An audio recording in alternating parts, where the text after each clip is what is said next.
Hi guys, my name is Melanie and today I'm talking about our readings for week one. I'm mostly going to be talking about our readings in this book because I got the most out of this chapter. A little bit about me. This is my third year teaching drama and I have no education in drama after high school.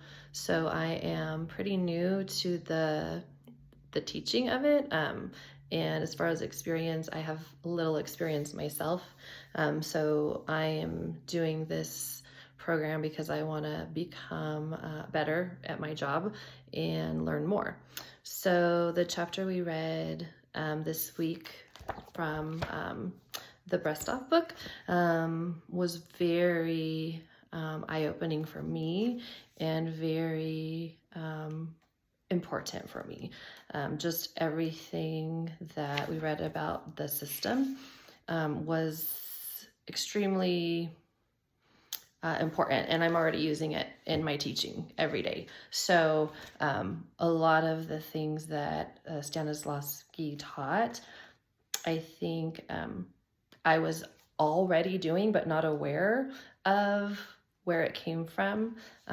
Grabbing things from here and there on the internet, online, on different from different companies that sell curriculum, also books that I bought to help me teach the class, because I pretty much started this class from scratch. There was no drama class at my school before I got there. So I've been building the plane as I fly it, as they say. So anyway, I wanted to talk about just a few of the points that really stood out to me in the chapter that I think were the most important for me. So the first one is imagination. Obviously, without imagination, it's very difficult to create a character. And I think sometimes, at least in my experience, my students don't realize that they have permission to use their imagination. And so I have to tell them that a lot, like, you have imagination, you need to use that imagination to create this character, because they ask me so many questions about the character, and I tell them, if we don't know, we have to imagine it. And so that's something that's really important for me, is imagination. And we know that's very important to creating a character.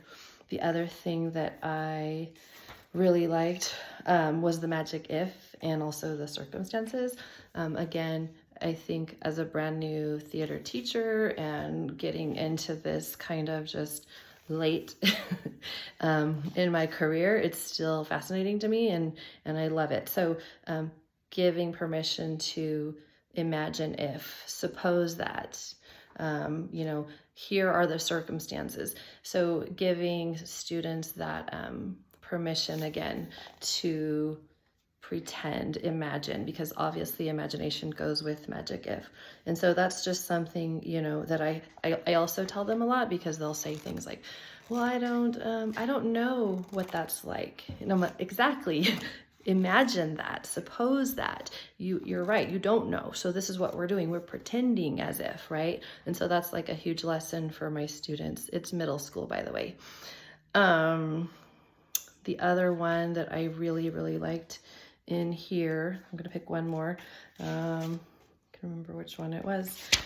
I think it is concentration. Yeah, concentration. And this is awesome. And this really hit home for me this week, because last week I asked my students, what is something that you can do to help you not have stage fright, because we were talking about stage fright.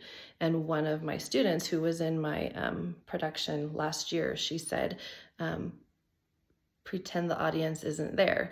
And I was like, exactly. So concentrating on what you're doing on stage. And she said this, concentrating on what's happening on stage with your other actors and not focusing on the audience, and just concentrating. And she said, and that's how I got over my stage fright. So it was awesome. So that's pretty much my 3 top takeaways from this week.